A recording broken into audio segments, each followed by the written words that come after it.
जालिम हुक्मरान के खिलाफ अगर सालिहीन का कोई गिरोह उठ खड़ा हो तो उनकी इमदाद लाजिम हो जाएगी, ताकि ये कामयाब होकर जालिम और फासिक को मुसंद इक़्तिदार से हटा सके और मुल्क पर अज़सरे नौ अहकाम शरिया का नफाज कर सके।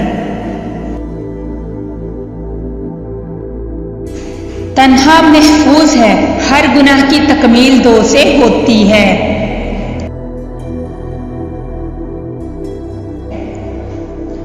तमाम खूबियों का मजमूआ सीखना और अमल करना, फिर औरों को सिखाना है।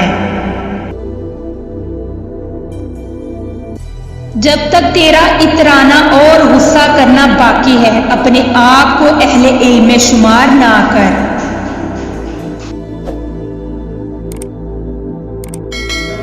ए आलिम, अपने इल्म को दुनियादारों के पास उठने बैठने से मैला ना कर।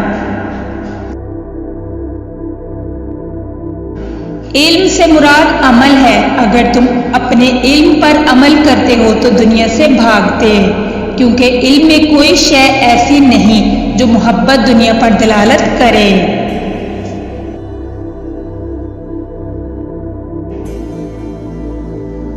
हयात का दरवाजा जब तक खुला है गनीमत जानो, वो जल्द ही तुम पर बंद कर दिया जाएगा।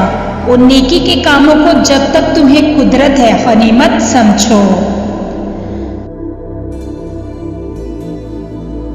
औरों पर हर दम नेक गुमान रख और अपने नफ्स पर बदजन रह।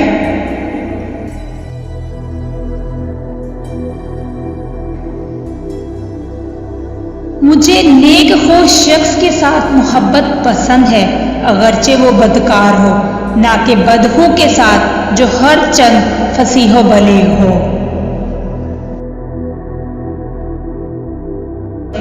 उस शख्स के साथ मोहब्बत करो जो नेकी करके भूल जाए और जो हक उस पर हो वो अदा करे।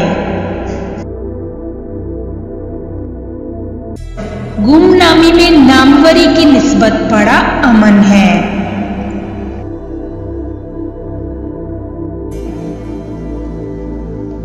जालिम मजलूम की दुनिया बिगाड़ता है और अपनी आखिरत।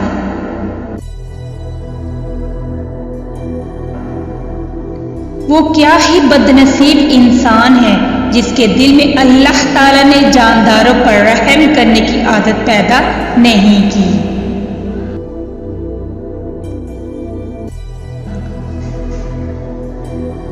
तेरे सबसे बुरे दुश्मन तेरे बुरे हमनशीन हैं।